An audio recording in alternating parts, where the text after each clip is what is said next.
It's my pleasure now to hand over to Cheryl Mundy. Cheryl is a well-known singer and songwriter and active supporter of the Tasmanian Aboriginal community. Cheryl's going to offer a welcome to country. Thank you, Cheryl. I'm also the great-great-granddaughter of Fanny Cochrane Smith, whose wax cylinders were damaged while in the custodianship of the institutions. I'm the great-great-great-granddaughter of Tanganatara, whose bones were dug up at Putalina and held by the institutions.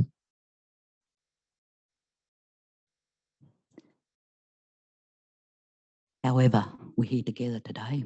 You're here because you want to be. Ya Pulingana Mamali. Mina Cheryl Mundy, Tremanya. Nipaluna. Rala. Kani. Wai. Let's have strong talk and listening here in the shadow of Nipaluna.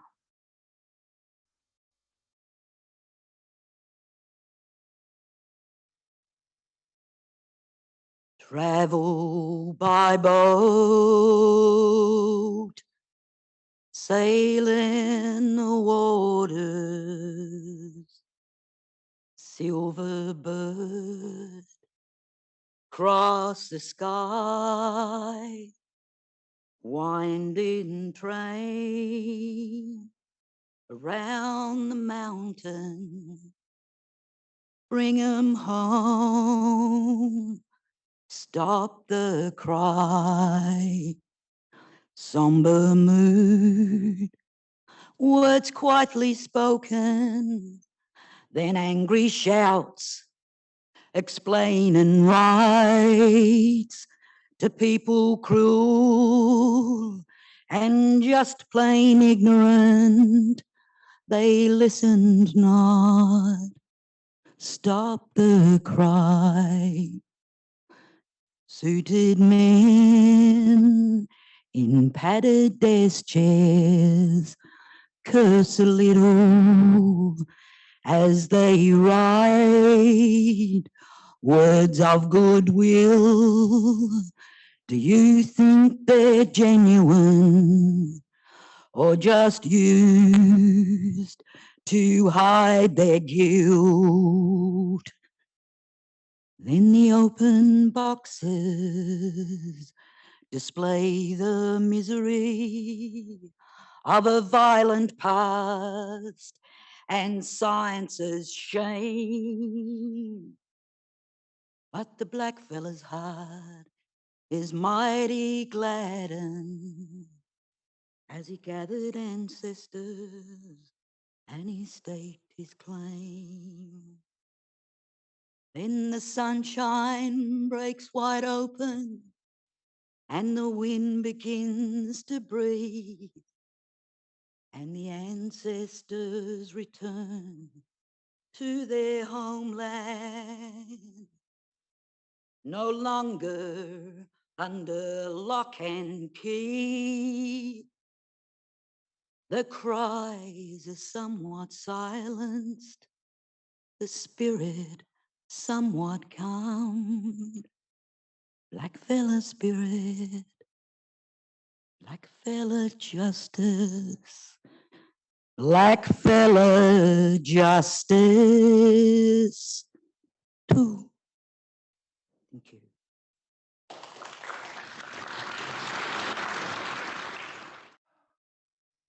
That song that Cheryl sung is part of the reason of the speech and part of the reason why I'm here today. It's about the resilience of the palawa community here in Tasmania. We're a young community in lots of ways, but we're the oldest community when you put it in earth terms, if you like. And today, I'm going to try and echo a bit of what's happened in the past, the responses of successive governments to the palawa or Aboriginal issues, and consider the needs and ambitions of the palawa community and the development of the treaty and truth-telling process. These are my ideas, so I'm not going to, so if I sort of get lost or whatever, it's just me. But anyway, let's get it over and done with. For 60,000 plus years, the Palawa people practiced our sovereignty across this land, lutruwita. All this changed with the arrival of the white man. The invasion radically changed us in a very short period of time. Our culture was interrupted, our language, freedoms and country were taken from us by force. The continuing intolerant, contemptuous views and actions of successive governments rendered us almost voiceless and powerless in our own country. This meant that Palawa ownership, use and management of lutruwita lands were usurped through violence, ethnic cleansing and exile. During and after the British invasion, the sovereign entitlements of the Palawa over this country were ignored. The next 200 years of occupation of Lutruwita, the Palawa have been discriminated against, denied our human rights to exist as a people, to own our own heritage, and denied our human rights to exist as a people, to own our own heritage, to live and be treated with dignity in our own country. However, we began a contemporary fight back, if you like, in the early 1970s, growing a political and social movement within the Palawa community that demanded recognition, acceptance and autonomy. The community began to build its own political knowledge and skills as a people. After launching effective campaigns, using the media and influencing public opinion, the views and attitudes of government and its institutions, along with those of the broader community, began to slowly change. Our newfound political skills and ability to influence attitudinal and social change have had significant outcomes over a period of time. The community have had several great successes over the years, such as the return and cremation of Truganini's remains, the repatriation of the so-called Crowther collection, and the 1995 return of Aboriginal land. These successes were brought about by consistent and purposeful negotiations by the Palawa community, but all were different in the way that they were received and dealt with by government. Truganini, who witnessed the destruction of her people and her culture, pleaded with the government authorities to have her ashes scattered in the Dontecasto Channel upon her death. This, as we know, did not happen. Her remains were exhumed and displayed in the Tasmania Museum and Art Gallery, TMAG, for many years. There were protracted attempts to reclaim her remains to fulfil her wishes for burial at sea. These actions coincided with the renewal of the Palawa struggle for recognition and place. Then in 1976, on the 100th anniversary of her death, she was finally cremated and her ashes scattered in the Dontecasto Channel. This was an enormous achievement for the Palawa community at the time. However, regrettably and certainly inappropriately, it was the government that made most, if not all, of the decisions about the timing and procedure of the ceremony. Only a small amount of invited Palawa people and government representatives attended her cremation and the spreading of her ashes. It was a closed service that denied the Palawa community its right to farewell one of our most tragic and abused ancestors. It was not long before the Palawa community turned its efforts to regaining more of their ancestors and releasing their spirits from their confinement at TMAG. TMAG and the government fought the community every step of the way in returning these ancestors to our people. It took the intervention of Parliament in 1985, responding to ongoing demands from the Palawa people to force the TMAG to hand over the Crowther collection. The Crowther collection Palawa remains, consisting of 33 skulls, 3 skeletons, were released to the Aboriginal community under its own terms and control. we were able to welcome home our old people with our own spiritual and ceremonial practices to set their spirits free at long last. This led to the largest gathering of palawa in Lutruwita in over 200 years at Putalina, Oyster Cove, to witness the cremation of our long-suffering ancestors. But during all this time, the community continued to lobby and persuade successive governments for the return of land to the Palawa people. This culminated in the Aboriginal Lands Act 1995. 12 areas of land were returned to the community. This included Mutton Bird Islands and other islands in the Bass Strait, historic sites such as Putalina, Oyster Cove, Purakitna, Risdon Cove, and 3 sacred cave sites. The Aboriginal Land Council of Tasmania was also established under the Act to hold title to the lands on behalf of the Palawa community. It has been our experience that the personal commitment of political leaders have been pivotal in delivering some crucial advances in Aboriginal affairs in Tasmania, as well as the critical reforms we have seen since then. It is also, I think, important to acknowledge the support and actions of a large number of non-Aboriginal individuals and organisations around Lutruwita who supported the Palawa community in its endeavours to gain the return of its ancestors, to protect their cultural heritage and to secure land rights and correct injustices faced by the community. There are too many of those fellas to mention all by name, but I'd like to mention a few. I acknowledge the leadership of former Premier Ray Groom, who announced the 1995 land rights legislation to Parliament after broad consultation around the state. I also acknowledge former Legislative Council member, the late Tony Fletcher, who also championed the 1995 land rights legislation. And if you knew Tony, you'd wonder why. It was the most conservative bugger I'd ever met. But he supported it, which was a really good outcome for us. The governments of Jim Bacon and Paul Lennon were equally effective in broad community consultations that led to the handback of Waibalena and Trawana, Cape Barren Island, and the parliamentary apology to the stolen generations and $5 million in compensation for the victims. At that time, you could say the engagement with the Palawa community was characterised by respect and understanding. However, things got cloudy. Since 2016, I fear we have gone backwards, and this culture of respect and understanding has been sorely damaged.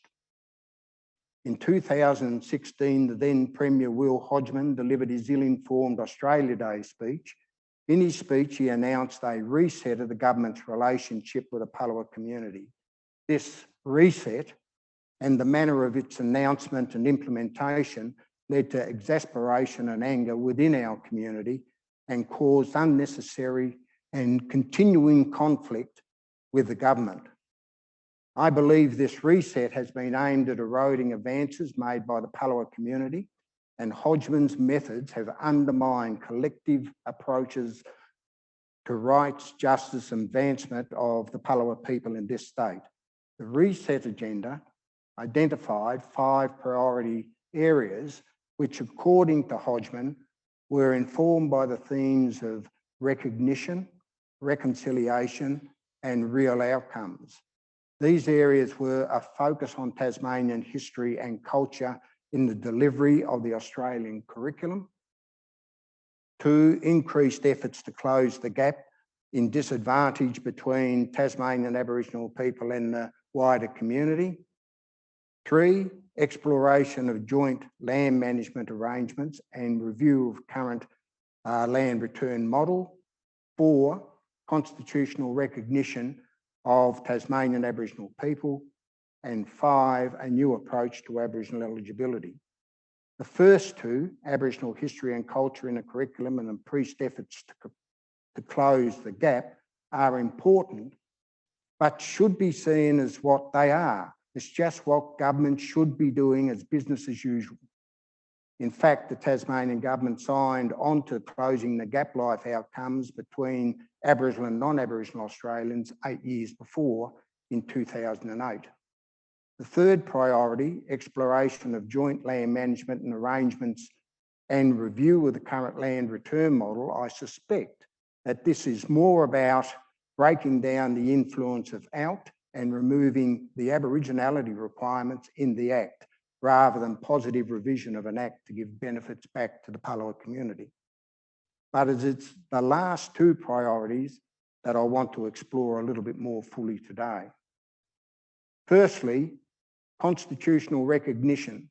In December 2016, the Constitutional Amendment, Constitutional Recognition of Aboriginal People Act 2016, I got through it, came into force.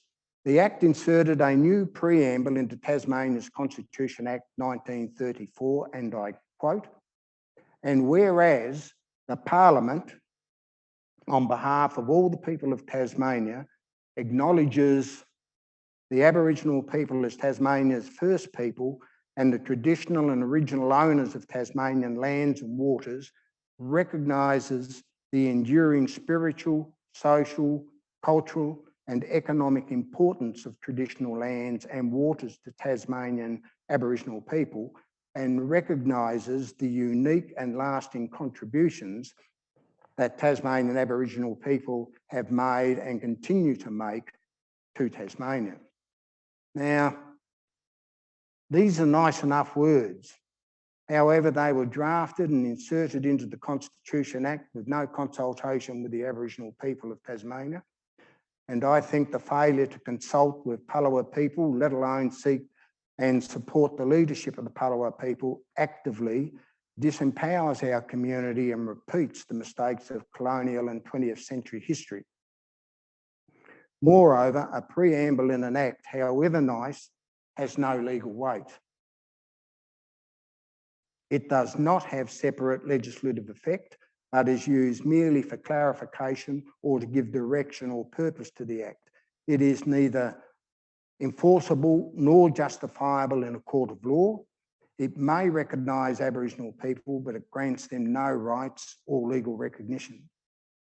Secondly, the Hodgman government's new approach to the Aboriginal eligibility, its so-called inclusive eligibility policy, it should be pointed out, this is the same, wrong page. Hang on. Yep, I got it. Historically, white society has always exerted its, yeah, I'm right. White society has always exerted its ethnocentric opinion about who or what we are. No other people in Tasmania are defined by government, only the palawa. Traditionally, to be eligible across Tasmanian government, Aboriginal and Torres Strait Islander programs and services, you must be an Aboriginal and Torres Strait Islander person. This means, one, you must have Aboriginal and or Torres Strait Islander ancestry.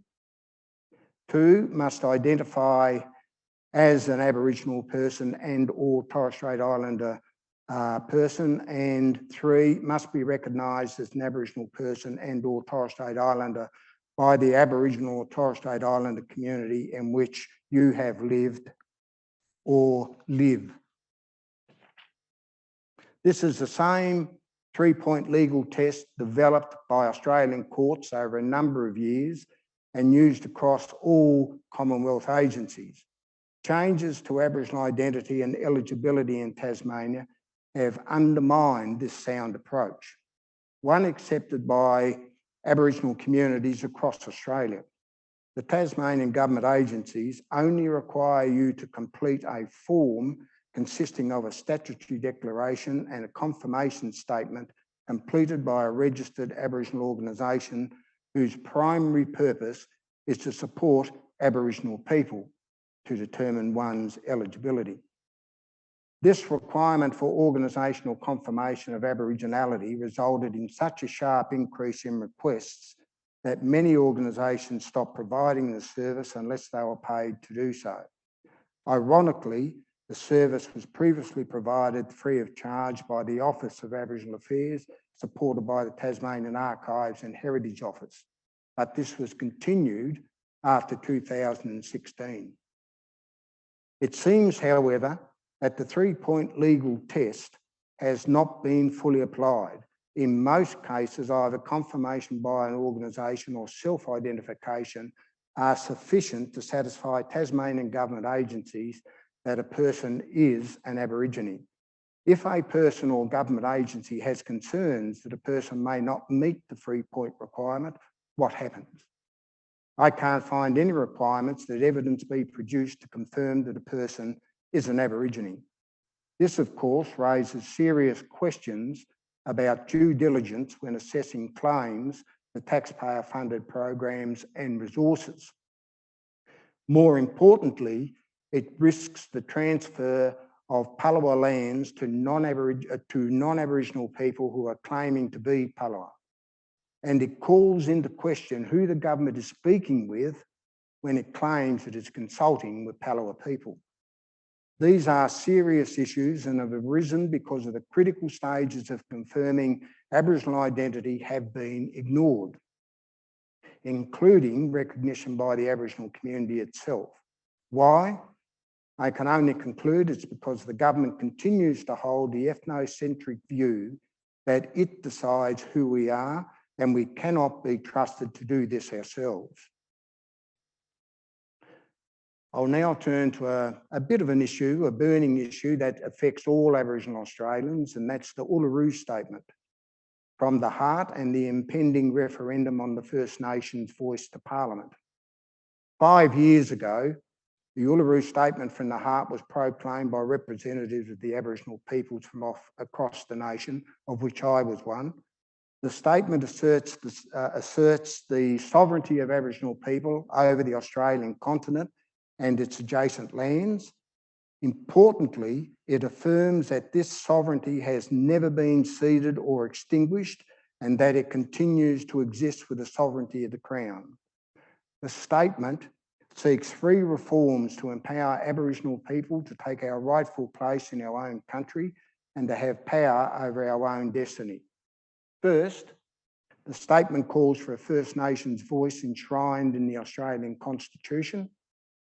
Secondly, it calls for a Makarrata Commission to supervise the process of agreement making between governments and First Nations. And third, the statement endorses processes to ensure truth-telling about our history. The Federal Minister for Aboriginal Affairs, Linda Burney, has stated that the Uluru Statement will be enacted in full by the Albanese government. And in June, the government committed to a referendum on the First Nations voice in this term of federal parliament. In July, Aboriginal Senator Pat Dobson was appointed the Special Envoy for Reconciliation and Implementation of the Uluru Statement to deliver on this promise. The voice is the element of the Uluru Statement that has gained significant momentum over the last few years. Truth-telling has some small traction and in the broader community, whereas the Makarrata Commission or treaty development is still largely unknown. I am a supporter of the voice, but believe there are critical questions to ask. What is a voice? What is it meant to do? What powers will it have? How will delegates be selected? And how do we guarantee community authority over the people who will be representing us? We need to answer these questions before we go to the Australian people and seek their support. Since Federation, there have been 44 proposals for constitutional change. Only 8 of these have been successful, and one of these was the 1967 referendum to allow Commonwealth to enact laws for Aboriginal people and to include Aboriginal people in population counts. That referendum received a historic 90.77% of the vote and was supported by all states and territories. I would hope for a similar success for the voice, but right now I do not think this is possible. The Reconciliation Bridge Walks of 2000-2001 demonstrated that many in Australian community are committed to the reconciliation and justice for Aboriginal people. but this is by no means universal. When the referendum is announced, the forces of racism will be loud and divisive. If the voice is to succeed, it must be clearly defined and communicated to the Australian people so that any campaign of fear and even more invidious apathy cannot prevail. Prime Minister Albanese has stated that the referendum to enshrine the voice should be simple and clear, that the question put to Australian people requires a simple yes or no answer. He has suggested that a question like, do you support an alteration of the Constitution that establishes an Aboriginal and Torres Strait Islander voice? It's hard to believe, I think, that the Australian people will vote for a voice when they do not know what it is. The people need to know why it should be pursued through constitutional amendment and what will it actually achieve. The Commonwealth Government already has the power to establish a voice. We've seen that in the old ATSIC prior to its disbandment.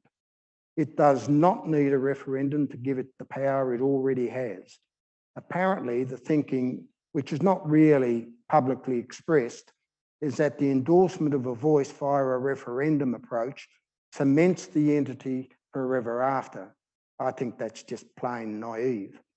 Referendum outcomes can circumscribe government actions, but they do not necessarily commit governments to action. They merely give Parliament a power to do something if the Parliament wants to, not unlike the current situation. It will be the Parliament that will have the power to pass laws with respect to the composition, functions, powers and procedures of the voice. So it would be fair to say that this voice will operate and function at the will of government. Additionally, there is nothing permanent about the voice that is established by referendum. I'll give you an example. Section 101 of the Constitution provides that there shall be an interstate commission, but none exists and has not existed since 1950. A referendum for a voice does not guarantee a voice will survive. What will happen when that voice is drowned out or reduced to a whimper? What good for us will that voice be then? On the matter of a voice or what a voice will achieve, this is so far unclear. It appears that the voice model cannot return land, cannot make laws, cannot protect heritage, cannot deliver services, and cannot administer funds or revenue. To date, there has been no nationwide discussions on what a voice would look like. What will its power to make and enforce decisions? There does not seem to be any ongoing conversation with the Aboriginal community now that we have settled down and have had time to think about the voice. Without a transparent nationwide debate, without clear communication and education, the referendum may not succeed and the outcomes may not meet the aspirations of the Aboriginal community. However, there are other positive outcomes from the Uluru Statement, and it's in treaties of states and territories to take steps of their own to develop policies on treaty and truth-telling. Here in Tasmania, we must progress both matters led by palawa and fully and appropriately resourced by government.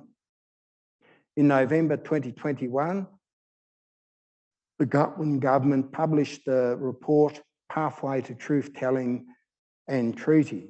The report has had a mixed reception. My own view is that it shows a bias towards a select few opinions, lacks a strong positive outlook and fails to suggest ways forward that can truly ignite discussion and engagement with the palawa and the broader Tasmanian community. But despite these objections, the report could make possible what has never been possible in Tasmania before, a treaty and truth. Along with the palawa community, I support some of the report's recommendations that deliver positive next steps. These are One, a working group of leading palawa representatives to begin negotiations for the establishment of truth-telling and treaty commissions, leading to two, a truth-telling commission whose makeup should all be palawa, and a framework legislation establishing a treaty commission comprised predominantly of palawa. In his last State of the State report, Premier Gutwein provided an update following the release of the Pathway to Truth-Telling and Treaty report. He advised at the Parliament that while there were a variety of views, the feedback he had received indicated broad support to develop processes to establish truth-telling and treaty. He said the feedback was clear that both, and this is important, that both must be Aboriginal-led and have Aboriginal ownership. He explained that these would not be easy tasks and it would require goodwill from all sides to take these matters forward. Consequently, he decided that the next step would be to establish an Aboriginal advisory body representative of the Tasmanian Aboriginal community, which would work with the government through a co-design approach to establish both processes. He went on to say the body would also provide advice on other recommendations in the report and on matters that affect Tasmanian Aboriginal people. This advisory body, in my view, must in no way preempt any recommendations or decisions that arise from any proposed treaty and truth-telling commissions. Should it do so, it would completely devalue and undercut the work of those commissions. Premier Gutwein also stated that the government was firm in its view that the truth-telling commissions, when established, would not be tasked with determining Aboriginality or eligibility, and that the government remained committed to its current and what it calls inclusive eligibility policy. Taking Aboriginal identity off the table is to again deny palawa leadership and to impose a white person's agenda on our people. Importantly, our identity, who we are, is a crucial part of truth-telling. It goes to the heart of our history, before and after the arrival of the white colonists, and is key to how we direct our future. If we cannot say who we are, we cannot in any way speak the truth. So where do these things now stand in both relation to truth-telling and treaty? The Minister for Aboriginal Affairs, Roger Jench, arranged a meeting on Friday, 29th of July 2022 for organisations registered with the Office of the Register of Indigenous Corporations, ORIC, and invited them to send 2 members from each organisation to attend this meeting. The Minister then invited attending organisations to nominate 2 people from whom the Minister would choose to sit on his advisory body to develop a way forward for treaty and truth-telling. These names were forwarded to the government and considered by the Minister under a set of criteria only known to him. The Minister announced an organisational-based committee of 6 people selected by government last Friday. This committee does not have the support or respect of the palawa community and it has been chosen and not government chosen and not community elected. And there are no guarantees that all these people are indeed palawa. Jench's group can be considered as nothing more than a government prop manipulated to undermine or bypass the palawa people's voice. How does this government-led process fulfil the government's promise for this process to have Aboriginal ownership and to be Aboriginal-led by the representatives of the Tasmanian Aboriginal community? This announced committee does not have the authority, respect, or cultural licence to speak on behalf of the Palawa people. A community meeting arranged by the Tasmanian Aboriginal Centre on the same day of the Ministers' meeting, where the meeting was chaired from Launceston with Palawa community members joining online from Burnie, Hobart and Cape Barren. Around 150 people took part in the meeting. They echoed concerns that Indigenous community voices and perspectives were not being heard and not being sought out. The community felt it was being ignored with results that once again palawa were being removed from power and pathways to justice. To overcome this, at the meeting, the community encouraged Premier Rockcliffe to take over the Aboriginal Affairs portfolio and chose 11 delegates to form a group to represent them to negotiate a plan for treaty and truth-telling in Lutruwita. The delegates were chosen from across Lutruwita, including the islands. They have adopted the palawa name Toilup Tanapri, meaning to light the fires of understanding. It is important to note that Toilup Tanapri are community representatives of the whole palawa community.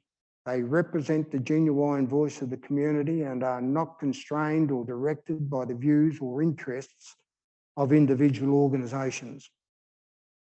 The Toilup Tanapri delegates are keen to work with the government and other groups to legislate for treaty and to establish a truth-telling commission, which tells the truth of our history, people, culture, country. The group has also invited the Premier to meet with them on several occasions, which he has so far failed to do. It is my strongly held belief that a treaty informed by community input will change the political landscape for the palawa, giving them more power and control over their own country and their own destiny. A treaty informed by community input and the truth-telling process will help identify and eliminate the barriers that have prevented the palawa from achieving social, economic and cultural equity.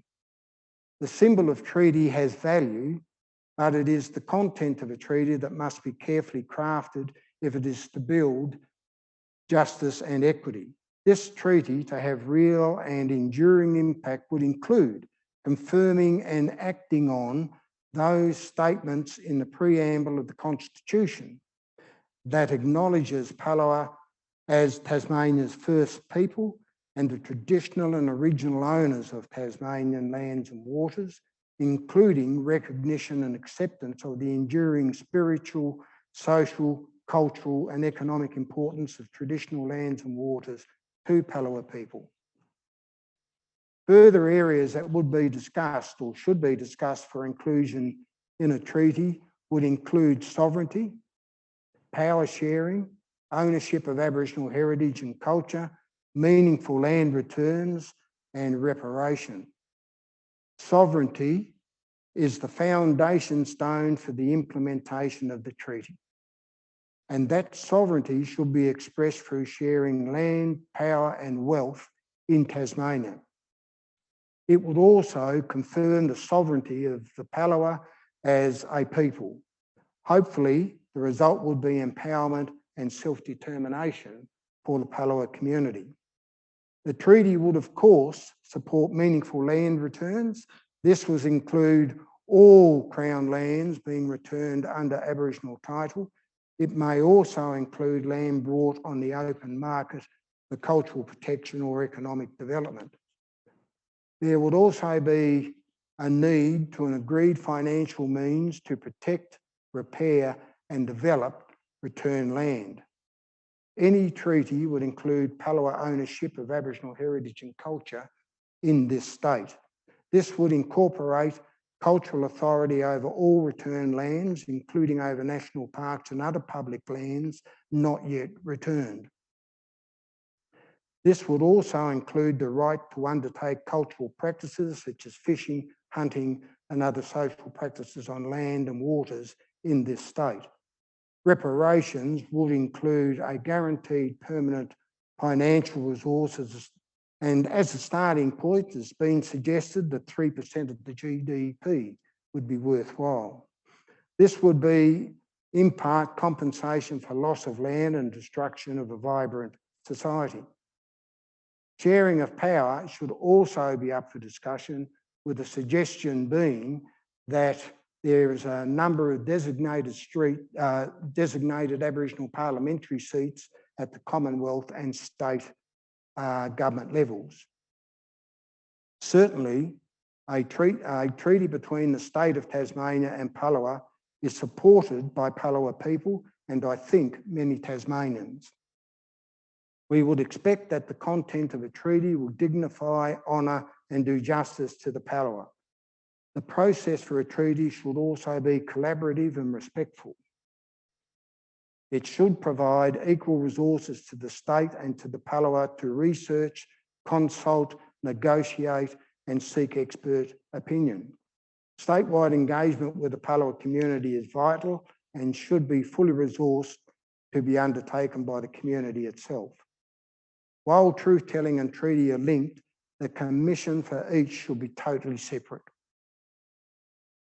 Truth-telling is long overdue. The need for truth-telling has been a consistent and strongly expressed view of the Palawa community in Tasmania. It will provide a better understanding of the injustice and intergenerational trauma suffered by the Palawa. This is not the black armband of history. It is the truth we wish to speak and that all Tasmanians must hear. As a society, we must demonstrate the courage to speak and the humility to listen. The Truth-Telling Commission, appropriate led, structured and resourced, will create a permanent and official record of the past, and it will clarify and amend the current historical record, firmly rejecting the myth that with the death of Truganini on the 8th of May 1876, that 60,000 plus years of Palawa society vanished, a culture that was removed from the face of the earth. It will shine a light on the genocide and rape of our people, but will also on the extraordinary acts of Palawa resistance, resilience, and survival. It will reveal the true actions of successive Tasmanian governments and the complicity or silence or ignorance of the broader community. As a result, it will help form our collective story from colonisation and dispossession. It is my strong hope that a future that is characterised by mutual understanding and healing. In the context of this truth, the Commission should be empowered to make recommendations on redress and reforms between Palawa and government and the broader Tasmanian community. It should make recommendations for healing, including legislative, education and systemic reform, and on other specific matters that may be included in treaty negotiations. Importantly, the story laid bare by the Commission should compel the state of Tasmania to offer its deepest apologies to the Palawa for past and ongoing injustices, abuse and discrimination. However, the success of the Commission will depend on how it is structured, resourced and empowered. The Commission should have the leadership of Palawa people who have the respect and recognition of our community. It should be resourced to fully engage with the community, provide a safe place for those speaking out, and providing appropriate support for those experiencing trauma. And acquiring the expertise it needs, it must be able to compel government bodies and officials, including politicians, to give evidence and to provide documentation on 200 years of oppression of the Palawa in Tasmania. Now, there should be no doubt in anybody's mind that the Palawa people have been subjected to invasion, genocidal practices and oppression perpetrated by or sanctioned by the invader, both colonial governments and the modern state. Moves in Tasmania to put in place truth-telling and a treaty do suggest that Palawa and non-Palawa Tasmanians have finally agreed that it is time to address these issues. It has been a long time coming and is now a matter of urgency. The way forward is clear in my mind. Pursue treaty and truth-telling led by Palawa, informed by Palawa, and with the heart of Palawa at the very centre. This will allow for our own statement from the heart. The government needs to demonstrate goodwill as we embrace this historic moment.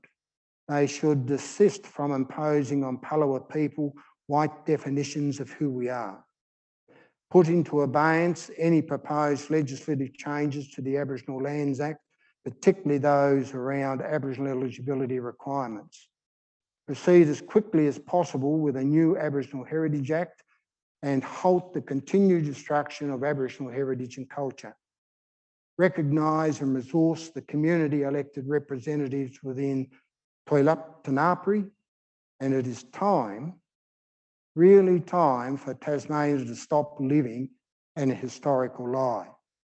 The very notion that the British could simply come and take our land and resources is now understood by many Tasmanians to be a breach of the fundamental principles of human equality and international law. The moral well-being of Tasmania is poorer for its failure to come to terms with its true past and the persistence of racism and denial in the present. The ongoing failure to respect the humanity of the Palawa purely and simply diminishes us all as a people and as a society. It is time for our state to understand the true history of colonisation, a history of genocides, massacres, dispossession and discrimination. To know the story of the Palawa will allow us all as Tasmanians to craft a new story, a more complete, open and honest story. On this story, we can build a new one of mutual respect and a hopeful future which all of us are equal and equally valued. Tasmania has never reached a just and honourable position with the Palawa community. Perhaps now is the time. Thank you.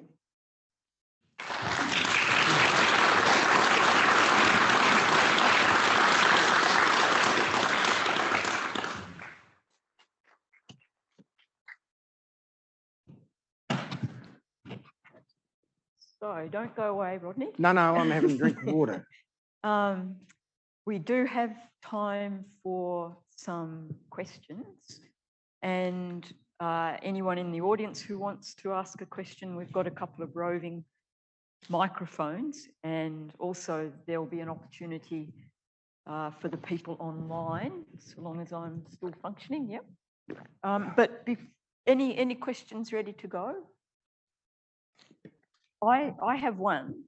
I was very interested to hear you today and last week in your interview, Rodney, talk about the group that I can't exactly pronounce the name of, but about the fires and so on. The name of it? Uluru Tanapri. Yeah, that one. It would seem to me that you're facing here a challenge of representing the Tasmanian Aboriginal community alongside a lot of competing other Aboriginal organisations. So how does your new group develop that credibility that you're going to need in order to be recognised by the government? I know this is not going to be popular with a lot of people, but I don't think we have to prove our credibility because we are Palawa. We know that and we understand our community and we are there to represent them as best we can. Organisations, on the other hand, represent their particular set of ideals, and those ideals might not necessarily be the same as those that come out of the Aboriginal community itself. So we are not competing with organisations. What we're actually doing is representing the Aboriginal community, where organisations, in my view, represent themselves. That's all they do. But the difficulty arises if the government doesn't engage with your new group and chooses not to engage with that group. That's going to be an issue. It's not an issue as yet. We have been discussing, I had a few discussions with Roger Jench. We have not been able to meet the Premier, as I've stated, but the meetings with Jench have been positive in lots of ways, but also a little bit disheartening at the same time. So in actual fact, we have a lot of work to do with him. Hopefully we can get through with some breakthrough on how the community can actually be represented properly. Right, okay.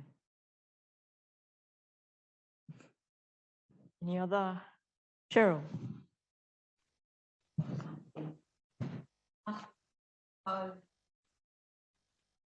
It must be so difficult for people to understand. Because to us it's become so frequent. If an organisation is made an organisation by a registering authority, it doesn't mean it's an Aboriginal organisation. So when we talk about organisations, there are Aboriginal organisations that have elections and Aboriginal people develop those organisations. But there are many organisations registered. The registrar might say they're Aboriginal, but I can tell you now, Aboriginal communities around the country, no, they are not. So if in our space there's that sort of competition, and it's all about the dollar to some people, I can't imagine what you're up against. But an Aboriginal organisation surely is an Aboriginal organisation, and it does the work to make things better for Aboriginal people. Organisations saying they're Aboriginal, taking a wrecking ball to every forward-thinking aspect of what we do, aren't worth talking to. I might add something further to Cheryl's comment there. It is true to say that there is a lot of conjecture about whether a number of organisations out there do actually represent the Aboriginal community. I would agree with Cheryl, they do not. But how do you do something about that? That's a Commonwealth position, and we don't influence that. But it is also true to say that there are a number of Aboriginal organisations out there receiving funding, such as the Southeastern Land Council or something like that, I think they call it. You might understand that they recently received roughly about $400,000 worth of aid in the form of 40 units of abalone. They have a membership of 8 and they have a committee of 7, and they are supposed to represent the entire Aboriginal community in dealing with this abalone licence economically across the state.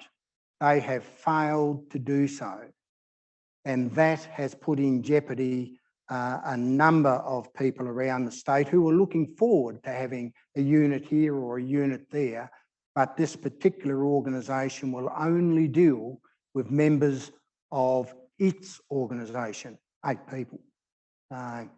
Where do we stand? We stand nowhere on that one. Kate. Rodney, I just wanted to ask you a question in relation to the preamble, because I know you said that you didn't really agree with the preamble, but on the other hand, you did rely upon it. I so did. In terms, could we just say this is baby steps? I mean, it's a beginning. Okay, you can't rely upon it legally to claim land, but nevertheless, the words are there in our constitution now, recognising the continuity of the Aboriginal people and their culture, and the fact that they are the original owners. So it is something that can be relied upon to progress things, surely. My argument about the preamble was that it was not consulted with the Aboriginal community. It's not that I disagree with the words, but it's also that I disagree with the fact that the government was selling it as a point of power, if you like, that it was part of the Constitution. In my understanding, a preamble is never a part of the Constitution. That's why I made the second point, that we bring those out, because I realise those points are strong, they are valid and should be used if we can. That's why I brought it out to be part of a treaty discussion, to give that much more power in supporting the voice of the palawa through that system. Hopefully that'll work, who knows?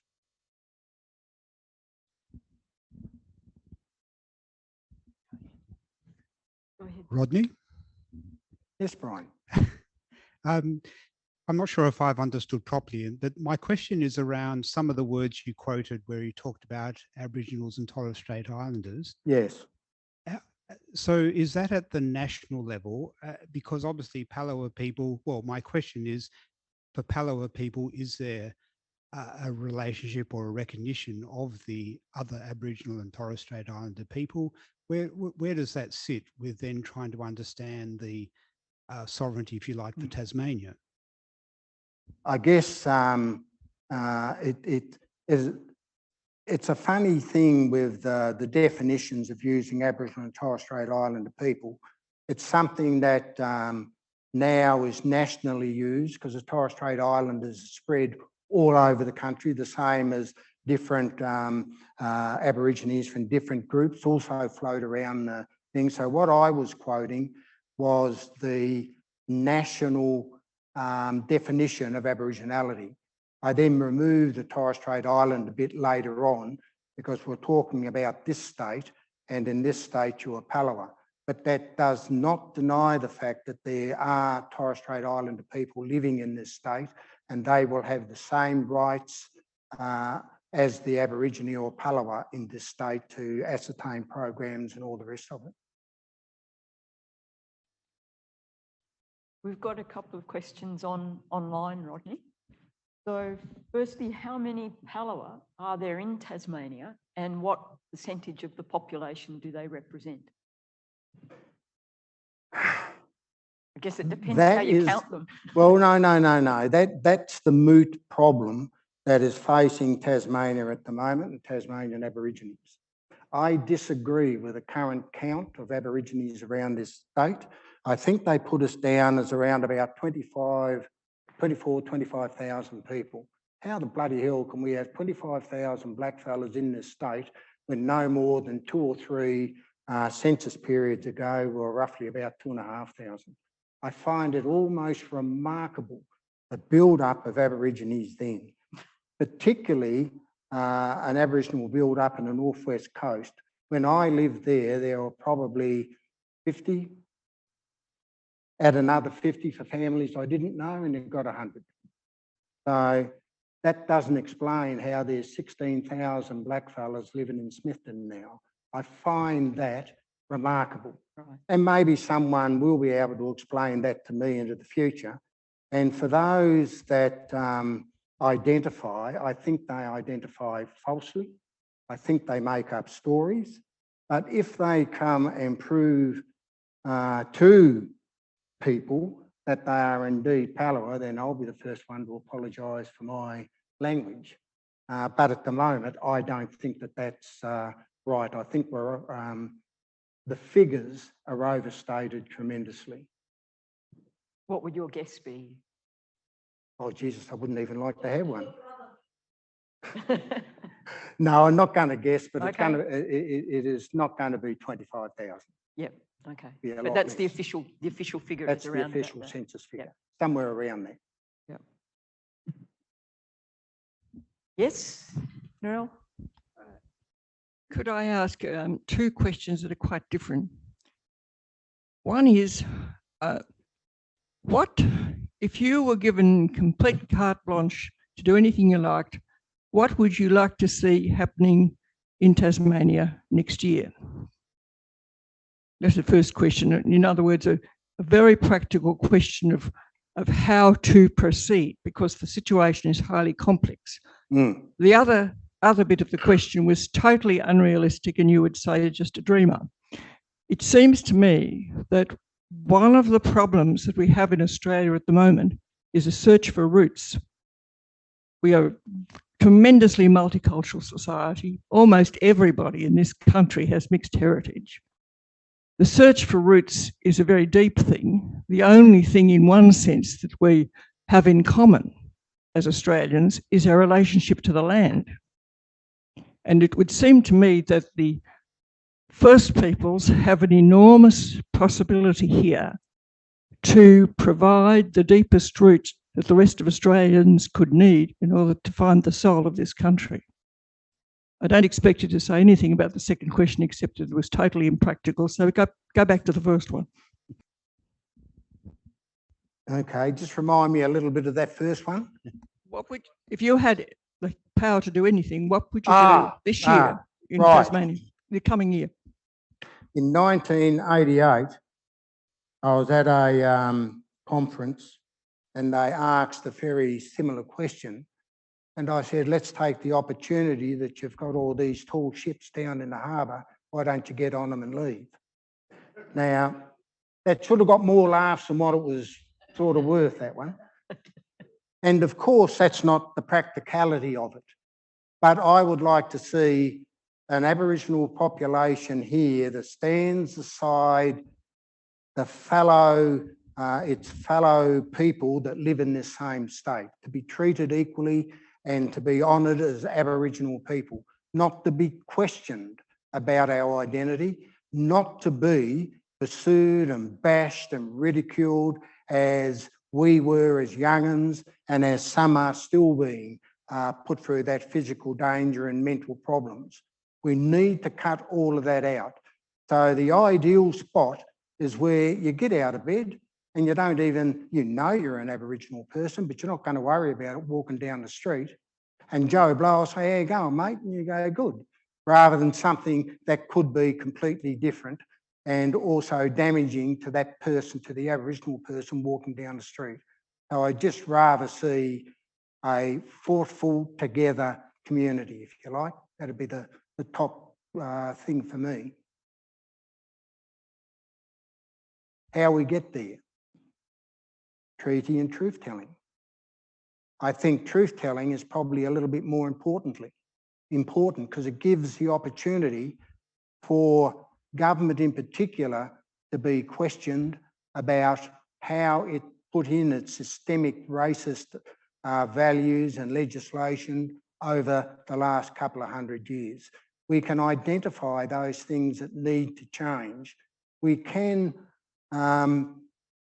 also, I don't want to revisit personal trauma of an Aboriginal individual, because we'll all recall the Bringing Them Home report, where hundreds of our people here put themselves through mental anguish going to that board. And I wouldn't like to see that again. Those stories have been told.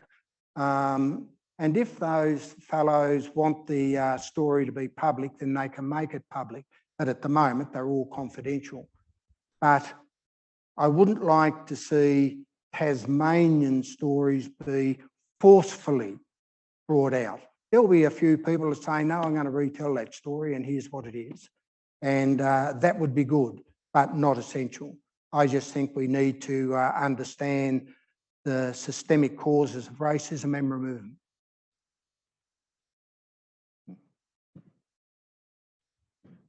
Ross?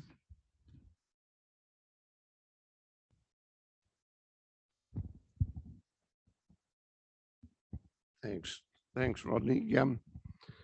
As I understand it, you suggested that all Crown land should be returned to Aboriginals. Is that right?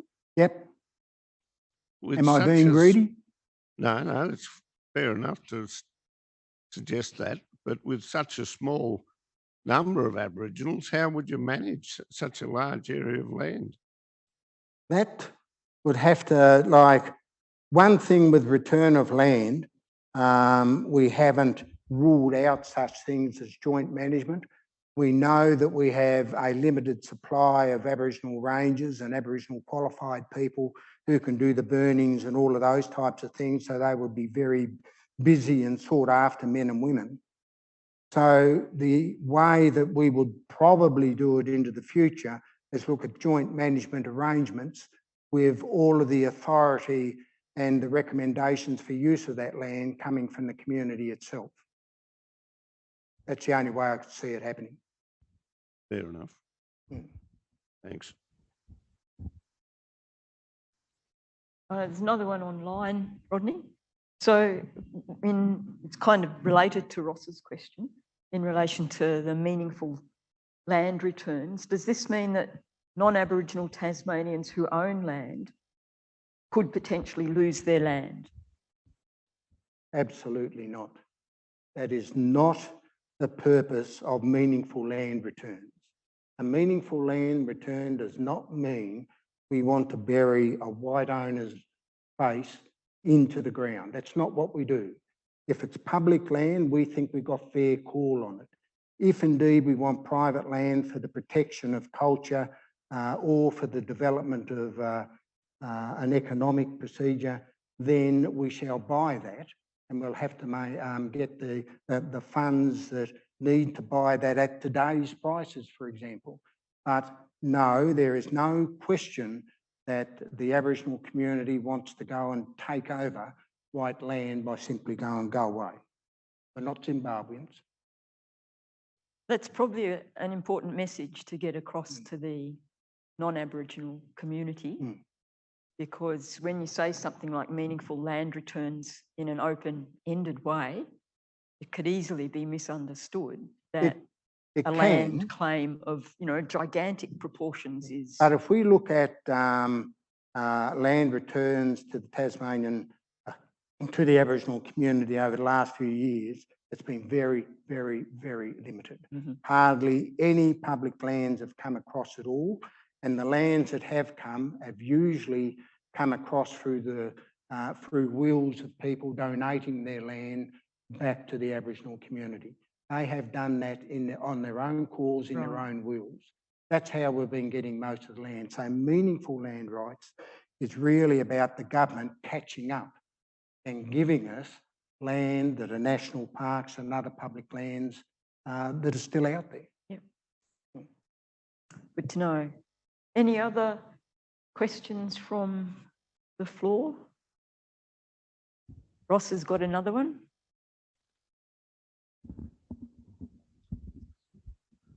Maybe I'll just follow up on my original question. I can understand what you mean by meaningful return, but I worry that it's not realistic.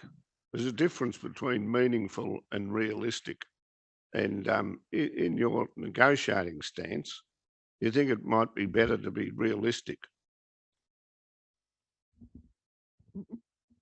I think anything that we ask for is realistic. Whether the government thinks it's realistic is a different matter. We know we cannot ask for private land and won't. We know we can't ask for the entire state of Tasmania to be returned, and we won't. But we will ask for all of that government land, which now makes up national parks and reserves. We will ask for that back. We understand that the chances of us getting all of that is probably next to none, but we will get some, and it will be stuff that is useful for us as a community to make a culturally appropriate stand about renewing ourselves and renewing the community.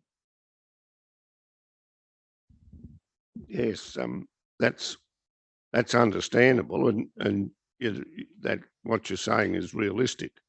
I mean, I could foresee that the Aboriginal community could be given management and rights over one or more of our national parks. That seems quite a realistic claim to me. But to ask for all Crown land, I think that most people would just say that's too much. I won't even go into a negotiation. Oh, they'll turn up in negotiations. Even the government understands what an ambit claim is. True. So I think we've reached the time where we're going to let you off the hook. Have you? Rodney, yep. And it's now my pleasure to invite Professor Kate Warner to offer a vote of thanks to Rodney. You'll all know Professor Warner because she was the governor before our our current governor. And she's also a member of the Royal Society. And I will hand over to Kate to give the vote of thanks. Hey, Kate. Hi, Rodney. So good afternoon, everyone. Thanks so much, Rodney, for that wonderful lecture. It was just so wide-ranging. Starting off really with the early steps that you were involved with in relation to return of the Crowther collection and so on. So really, as well as that wonderful speech that took us through that, through the Uluru statement, in relation to the referendum and also in relation to what is happening now in Tasmania, I think I really want to thank you for your activism over the years, which has been just so important in highlighting so many of these issues. For example, I was brought up, I'm now, in my mid-70s. So when I was brought up to believe that Truganini was the last Tasmanian Aboriginal person. And it was only in the 1970s, through the activism of people like you, that we realised that that's not the case. And I know that over the years you've been involved in the OAA, you've been involved in the repatriation of the Crowther remains, and you're still here, still speaking on behalf of Aboriginal people. So thank you so much for that. I think it's just so important for us to hear this. And I loved your inspiring words about the courage to speak out and the humility to listen. So I think your lecture certainly should give us all who are listening the courage to speak out, to support the Aboriginal community, and also to the humility, to listen to what Aboriginal people are saying and to support them. There is a lot out there to read and to listen to these days. I've been listening to Noel Pearson's Boyer lectures, which you may not agree with everything he says, Rodney, but they are certainly inspiring to listen to, as you've been today as well. And I know that people can listen to this again, so it's been recorded, and there are others out there that have heard it as well. So I want to thank you. And I also want to thank you too for the contribution that you made to the Pathway Project. It was one of the most entertaining meetings we had.